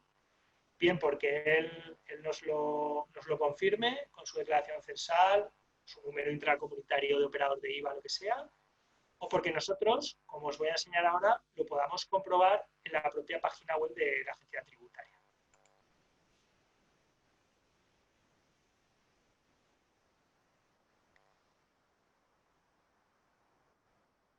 Veo que aquí hay una pregunta de Cristina. El comercio online de piezas de vehículos de segunda mano tienen que ir al régimen de bienes de segunda mano.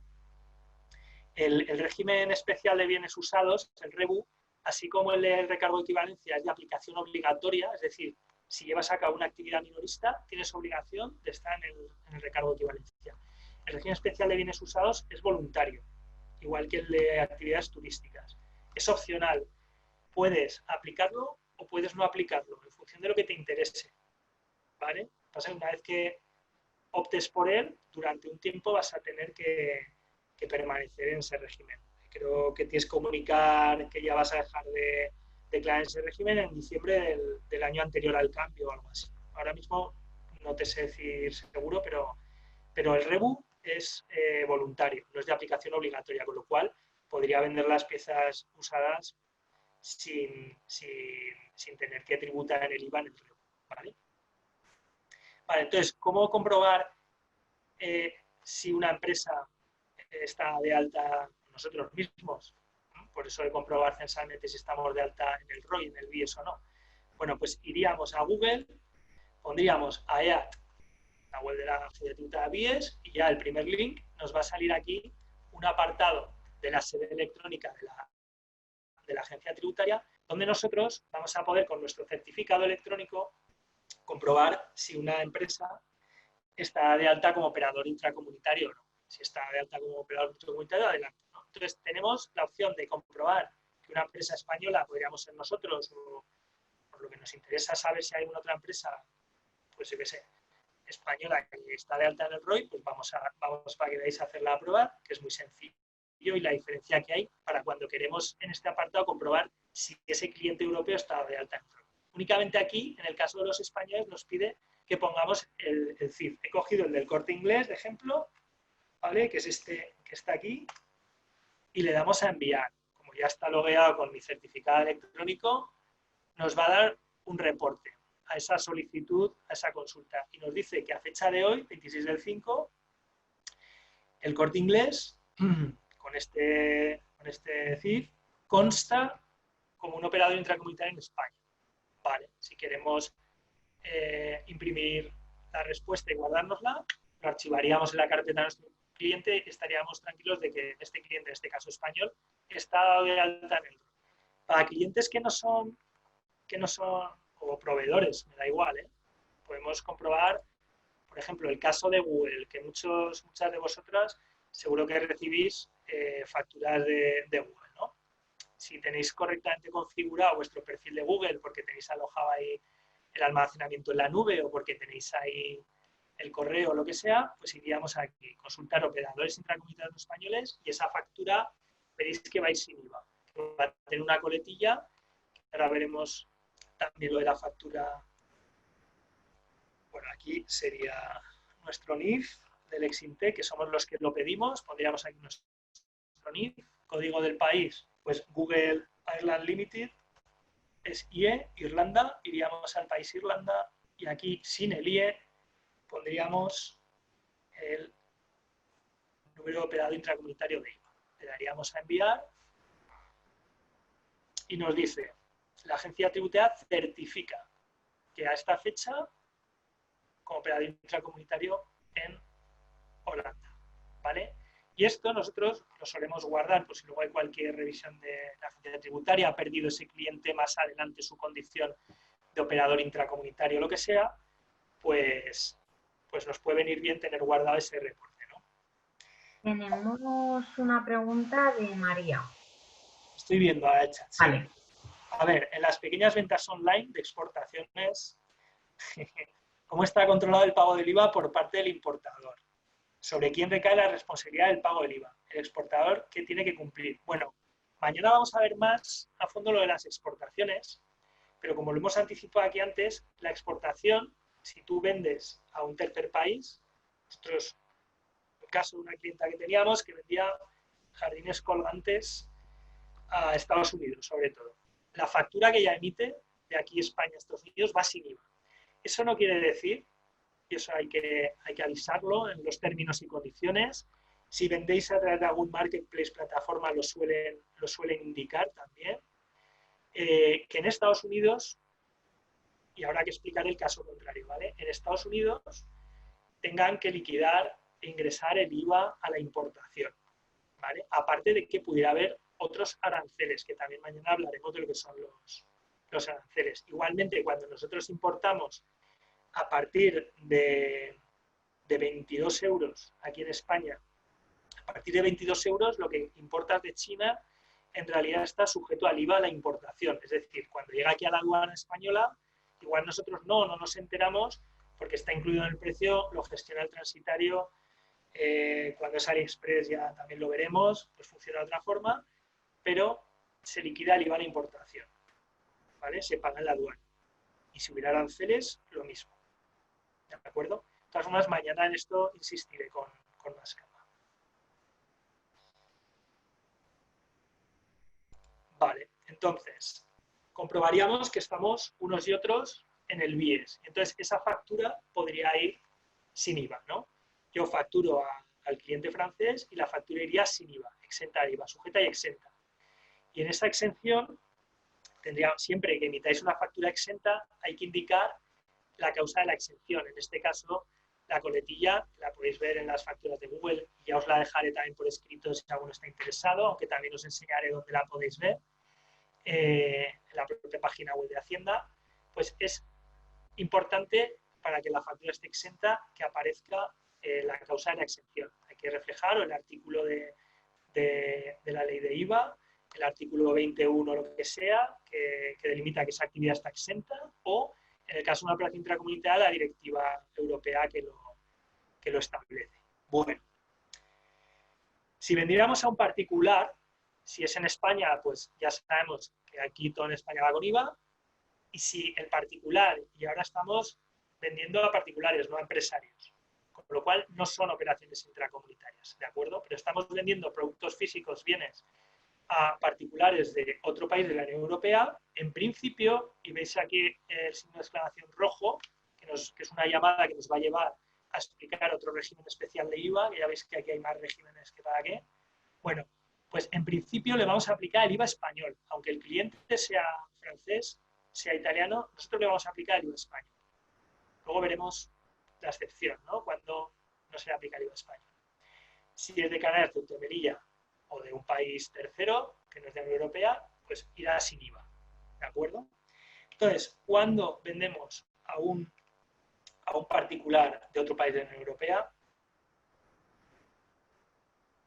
cuando el transporte corra a cargo nuestro, ¿vale? Ese bien salga de la frontera española, podemos estar hablando de otro régimen especial que es el de ventas a distancia.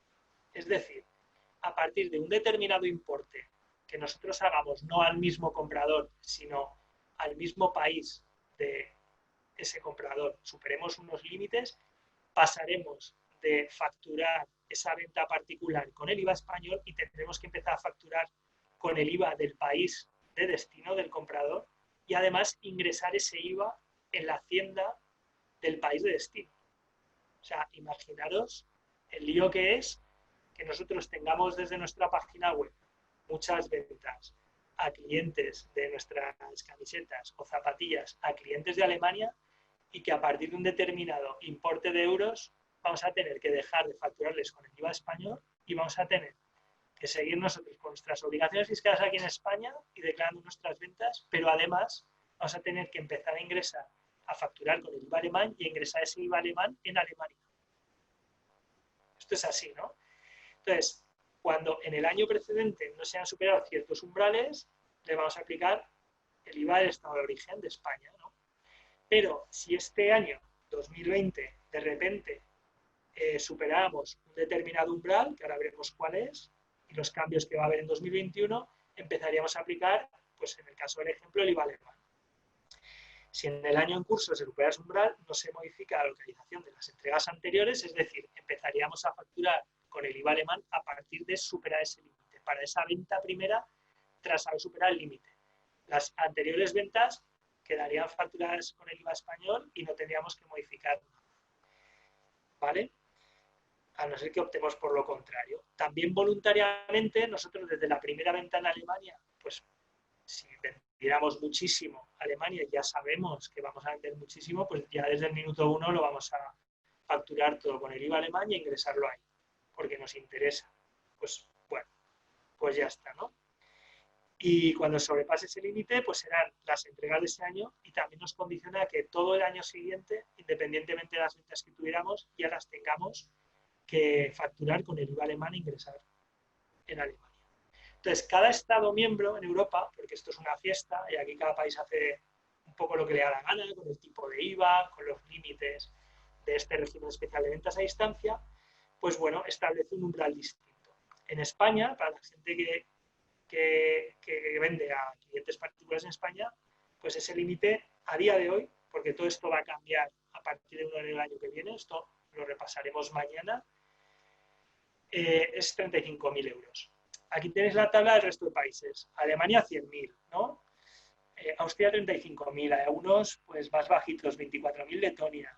Bueno, hay otros, pero República Checa está en la moneda local, ¿no? Bueno, pues diferentes límites. Esto hay que tenerlo en cuenta y, por ejemplo, en nuestra web, porque esto tiene un sobrecoste, lógicamente, si nosotros tenemos que gestionar la liquidación de este IVA, bueno, pues vamos a tener que contar con un partner, o bien nuestra asesoría va a tener que contar con un partner en el país de destino y va a tener que ingresar y hacer la liquidación de ese IVA allí. Eso venía a ser un coste por empresa, decían, de 8.000 euros al año aproximadamente. Entonces, hay empresas que no les interesa. Y lo que hacen es que en su tienda online capan las ventas a determinadas zonas cuando ya se están acercando a ese límite. Pone producto no disponible en este país o lo que sea. Bueno, es una opción. Y si no, bueno, pues si tienes un volumen para el que te renta asumir ese coste, pues, o tienes delegación en otro país, pues entrarás en este régimen. Superar el límite. Vale. esto respecto a las ventas, ¿de acuerdo? Pero también nosotros podemos comprar, ¿no? Y esto es frecuente cuando recibamos a una factura de Amazon porque hemos comprado pues, un teclado para el ordenador y el vendedor es de Reino Unido, o tengo unos clientes que reparan bicicletas y que compran muchos componentes en Italia, en Portugal y demás. Bueno, eso son adquisiciones intracomunitarias de bienes, ¿vale? Son adquisiciones intracomunitarias y también van a ir sin IVA si tanto nosotros como clientes y el proveedor estamos dados de alta en el BIES, en el ROI. Pero también puede pasar lo mismo con servicios. Pues lo que hemos dicho, Google, ¿no? Google no es un producto lo que nos está vendiendo, es un servicio. O Facebook, una campaña publicitaria, ¿no? Bueno, esto nos va a venir sin IVA. Nosotros aquí lo tenemos puesto también en cómo declarar las facturas de Google, de Facebook. En un post del blog lo tenemos ahí explicado todo al detalle, en qué casillas del modelo declararlo y demás. Pero la idea principal que nos queremos es que también esa factura, si nosotros, que es muy importante, tanto en Facebook, Google como en Amazon, en cualquier marketplace, configuremos nuestro perfil no como particular, sino como empresa. Y que estando o habiendo solicitado el alta en el ROI, reflejemos también nuestro número de operador intracomunitario de IVA. Porque si no, las facturas nos van a venir con el IVA español y no es que nos esté facturando una empresa española, sino que están pensando que somos particulares y esa factura viene con el IVA español porque piensan que es a consumidor final. Y esa cuota de IVA no es deducible. En una revisión, Hacienda te la puede echar atrás. Se tendrá que considerar mayor gasto porque está correctamente soportada en factura, pero es un IVA mal aplicado. Porque ese IVA que ya está ingresado por parte del proveedor en la Hacienda Destino, nosotros no podemos soportarlo y deducirlo de nuestro repercutido. Es un IVA no deducible. La factura tendría que venir, si el proveedor es europeo, tendría que venir sin IVA. Si viene con IVA, es que nos está considerando particulares. Y ese IVA no está deducible. Por eso también en el post indico que es muy importante que configuréis correctamente vuestro perfil en estos proveedores o en los marketplaces como empresa o empresario, ¿vale? Porque si no la factura vendrá incorrectamente emitida. ¿Qué es lo que tenemos que hacer para darnos de alta en el ROI? Pues se hace a través del modelo censal 036, no vale el simplificado, 037, y aquí os dice hasta la casilla, ¿no? En la 582. Marcáis solicitud de alta en el ROI con la fecha que sea. Ya no se puede hacer, por eso lo he tachado aquí, ya no se puede hacer con el modelo físico, porque este esquemita es antiguo. Y bueno, simplemente solicitarlo censalmente en el 036. Es muy sencillo. Puede haber una comprobación por parte de Hacienda, se puede personar en tu domicilio, no os asustéis, pero es así, para ver que realmente estás allí y que realmente lo que llevas a cabo es una actividad económica, que no te has dado de alta a nivel intracomunitario para comprar sin IVA a título particular, ¿no? Que estás llevando a cabo una actividad económica de alta como empresario. ¿Sí? Bueno, esto sería un poco lo que son ventas de productos, compras de productos a nivel intracomunitario. Hemos hablado también de los casos en los que vendiendo online podríamos llegar a estar, que es de aplicación obligatoria, el régimen especial de ventas a distancia. Y yo creo que como quedan 10 minutos para no empezar ahora con los servicios, lo dejo aquí y así enlazamos mañana con la prestación de servicios, la diferencia de lo que son los servicios prestados respecto a los productos, a los bienes físicos, y así dejamos un ratito de tiempo por si queréis preguntar alguna cuestión más o alguna duda que se ha quedado aquí en el chat. Dice, ¿en venta online hay que mandar factura siempre o esperamos a que la pidan? Pues en ventas online, siempre que exceda los 400 euros, la deberías mandar, porque aunque sea un particular, la tendría que tener. Si no llega a los 400 euros, o no os la piden, o a veces te dicen, oye, no me la des, que no la quiero, aún así, yo sí que os digo que las guardéis vosotros y las tengáis registradas, aunque sea con otro número de serie, pero que las tengáis porque, más que nada, porque las puede pedir Hacienda, no el cliente. Pero en general la venta online, que suelen ser importes más pequeños y particulares, que no se lo van a deducir, si no os la piden, no es obligatorio. Si tengo tienda física, nos dice Esteban, y ya estoy en un epígrafe, ¿por la tienda online tengo que estar en otro? No, no hay un epígrafe específico para tiendas online. Si tú vendes bicicletas, tendrás que estar en epígrafe de comercio de juguetes, creo que hay uno que es general juguetes, de armas, artículos de no sé qué. Bueno, pues, o si vendes artículos deportivos, estás en ese epígrafe. No tienes por qué estar en un epígrafe específico porque tampoco lo hay. No existe un epígrafe comercial online. ¿Vale? Entonces hay que buscar el epígrafe que se adecue a la actividad que tú realizas. ¿De acuerdo? Si vendes fruta, que hay gente que ahora vende fruta online, Limón Gourmet, es una empresa de Murcia que te manda limones a casa, venden online, pero están en el epígrafe pues, de venta de hortalizas, de frutas o de lo que sea. ¿Vale?